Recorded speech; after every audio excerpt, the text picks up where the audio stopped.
네, 오늘은 좀 현실적인 정보를 알려드리고자 합니다. 간경화, 간경변증도 그렇고 간세포암도 그렇고 한번 진단받고 치료를 하게 되면 상당히 돈이 많이 드는데 이 환자분들에게 조금이라도 경제적인 도움을 드릴 수 있는지에 대해서 알아보도록 할게요. 2019년에 저희 대한간학회에서 간질환 환자를 위한 복지정보라는 책을 낸 적이 있고요. 일반인 분들도 쉽게 다운로드 할 수 있도록 대한간학회 홈페이지에 공개가 되어 있습니다. 어떻게 다운받는지는 제가 여기 유튜브 설명란에다가 링크를 같이 넣도록 할게요. 이게 이제 2019년 버전이어서 지금 2020년 시점에서는 조금 바뀐 부분이 있을 수 있지만 기본적 골자 자체는 크게 변경이 없기 때문에 하나하나 설명을 좀 드리겠습니다. 이만큼 우리는 복지 혜택이 많습니다. 그리고 저소득층에 해당할수록 훨씬 더 복지 혜택이 많다고 생각을 하시면 돼요. 기본적으로. 자, 예방 및 검진 사업. 우리가 간암 검진은 전에 한번 제가 영상에서 얘기 드렸지만 모든 국민을 대상으로 시행하지 않습니다. 고위험군을 대상으로 간암 검진 사업을 하게 되고요. 고위험군에 해당하는 것이 지금 보면 40세 이상의 만성 비형 간염, 시형 간염 혹은 나이에 관계없는 간경변증이 고위험군에 해당이 됩니다. 그래서 이 환자분들은 1년에 2번씩 복부 초음파와 그 다음에 알파피토 프로테인이라고 하는 종양 표지자 검사를 국가에서 제공을 해줍니다. 자, 그럼 이 환자가 비형 간염인지를 언제 아느냐? 국가에서 딱 한 번 검사를 해요. 언제? 생애 전환기 때. 우리 생애 전환기를 40세라 그러죠. 저도 아마 곧 내년일 것 같긴 한데요. 생애 전환기 때 비형 간염이 있는지 일률적으로 국가 검진에서 대상을 해서 이때 비형 간염 표면 항원 항체가 양성이면 자동적으로 비형 간염으로 인지가 돼서 그 다음 해부터 간암 검진 혜택이 주어진다고 생각을 하시면 되고요. 예를 들어서 이때 검진을 놓쳤다. 난 비형 간염인데 40세 때 건강검진을 못 받았다. 이럴 경우에는 비형 간염인 혈액검사 결과지, 비형 간염 표면 항원 양성 결과지나 아니면 비형 간염 DNA 양성 결과지를 공단에다 제출을 하시면은 그 다음 해부터 혜택을 받을 수가 있습니다. 시형 간염의 경우는 어떠한가? 시형 간염은 기본적으로 건강검진에서 항목으로 제공을 하지 않기 때문에 개인이 일단은 검사를 하셔야 됩니다. 그래서 어떤 병원에서 내가 C형 간염으로 확진을 받았을 때는 C형 간염 검사 결과지나 아니면 그거를 공단에다가 등록을 하시면은 B형 간염과 동일하게 간암 검진에 대한 혜택, 초음파랑 혈액 검사를 동등하게 받을 수가 있습니다. 그래서 이거는 꼭 B형 간염이나 C형 간염인 분이 있으면 꼭 챙기시는 게 좋아요. 자, 다음은 이제 의료비 지원 사업인데요. 의료비 지원 사업은 여러 가지가 있는데 일단 본인 부담 상한제도. 우리나라는 전 세계적으로 의료보험과 관련해서는 제가 단언컨대 가장 잘 되어 있다고 말씀드릴 수가 있습니다. 그래서 어떤 한 개인이 살다 보면은 여러 가지 아플 수 있고 병원비를 많이 질 수 있잖아요. 한 국민이 어떤 금액 이상의 병원비는 내지 않을 수 있도록 특히 저소득층에 대해서는 기준이 딱 정해져 있습니다. 그래서 우리가 이제 소득이 얼마 구간일 때는 얼마 이상까지 병원비를 인정을 해주고 그 이상 나올 경우에는 더 내지 않을 수 있도록 공단에서 뭐 이렇게 환급을 해준다든지 그런 경우가 있어요.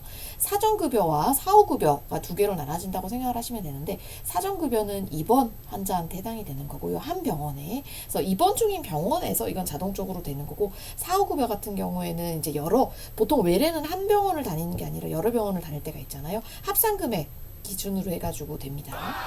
그다음에 보건복지부 긴급지원사업 이런 거는 이제 어떤 소득 수준이 일정 가구 이상 다다르지 못할 경우에 서류를 준비를 해가시면 어디? 읍면 동사무소 주민센터에 가시면은 도와드릴 거고요. 자, 다음은 여러분들이 많이 알고 계신 중증질환 및 희귀난치성 질환. 중증질환은 결국 암을 얘기하는 거고요. 희귀난치성 질환은 저희 간질환 중에서는 자가면역 간염이나 아니면 원발성, 담즙성 경변증이 해당이 됩니다. 중증질환은 저희는 간세포암이랑 그 다음에 담관암이 해당이 되겠죠. 간경변증 자체는 여기에 해당하지 않습니다. 중증질환이나 희귀난치성 질환 해당하지 않고요.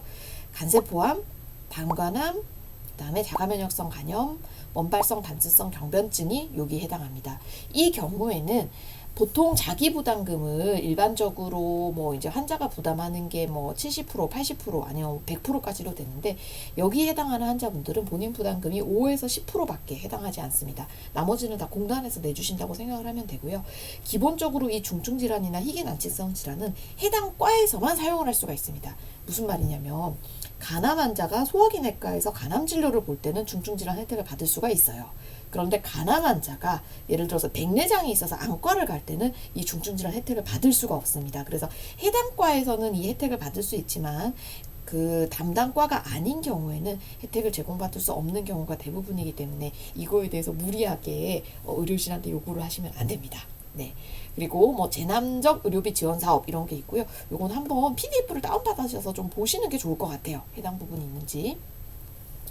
그리고 보건소 암 환자 의료비 지원 사업 이것도 이제 저소득 암 환자층에 해당이 되고요. 서울에 사시는 분 같은 경우에는 서울형 긴급 지원 제도라는 것도 있습니다. 민간 의료비 지원 사업을 해주는 데도 여러 군데 있고 전에 제가 한번 소개드렸던 C형 간염 약제비 지원 사업도 이 중에 해당이 됩니다. 생계비 지원 사업도 뭐 경기도도 그렇고 여러 가지가 있고요. 자, 이제 장애 등록, 간장애 등록에 대해서 잠깐 얘기 드리도록 할게요. 장애 등록은 어떤 병이 심각하게 오랫동안 잘 낫지 않고 지속될 경우에 장애 등록을 할 수가 있고요. 특히 간장애 같은 경우에 이제 간경변증 중에서도 기능이 많이 좋지 않은 복수, 황달, 정맥류 출혈, 정맥류가 있는 게 아니라 정맥류 출혈, 그 다음에 간성뇌증 이런 게 있는 경우에는 간장애를 받을 수가 있습니다. 근데 그런 게 한 번 나타났다고 바로 간장애를 받을 수 있는 거는 아니고요. 지금 보시면 중요한 게 기간입니다. 1년 이상 치료를 했고 특히 최근 2개월 이상 치료를 집중적으로 했는데도 호전되지 않을 경우에 간장애를 받을 수가 있습니다. 그래서 어떤 교수님한테 내가 3월에 갔어요. 간장애로 간경변증으로 3월에 갔어요. 근데 간장애를 받고 싶으면 적어도 내년 3월은 돼야 되는 거예요. 초진 시점으로 해서. 그래서 아무리 상태가 안 좋으셔도 3월에 갔는데 5월이나 6월에 간장애를 바로 써달라고 한다? 이거는 이제 법률상 불가능하기 때문에 안 되고요. 간장애 같은 경우에는 소화기내 과 전문의는 아니고 내과 전문의만 쓸 수 있습니다. 그래서 일반적인 전공이라든지 그냥 단순히 의사 면허가 있는 사람은 쓸 수가 없고 해당 과, 내과 전문의가 있는 분한테 받으실 수가 있다고 생각하시면 됩니다. 네, 그래서 이제 장애를 받으신 분들한테는 이런 여러 가지 혜택이 주어지는 게 이제 적혀 있고요. 그리고 뭐 알아두면 유용한 정보에 보시면 저번에 제가 얘기 드렸죠. 당신은 술 중독입니까? 알아보는 뭐 이런 채점 자료들도 있고요. 아무튼 여러분 이런 PDF는 정말 어디 좀 꼭 다운받아 놓고 계세요. 살다 보면 내가 언제라도 이런 심각한 병에 될 수 있고 그리고 뭐 항상 돈을 많이 버는 게 아니잖아요. 또 힘든 시기가 있는데 사회에는 다 이런 분들을 도와드리기 위해서 여러 가지 제도가 많이 마련되어 있습니다. 결국 모르면 혜택을 받을 수가 없는 거거든요. PDF가 2019년 버전이라 얘기 드린 것처럼 2022년 시점에서는 조금 다를 수는 있는데 그래도 대부분의 제도는 다 운영이 되고 있기 때문에 필요하신 경우에 뭐 읍면 동사무소도 그렇고 각 해당 기관에 꼭 연락을 하셔서 혜택을 받으시는 것을 추천드립니다. 여러분 항상 건강하세요.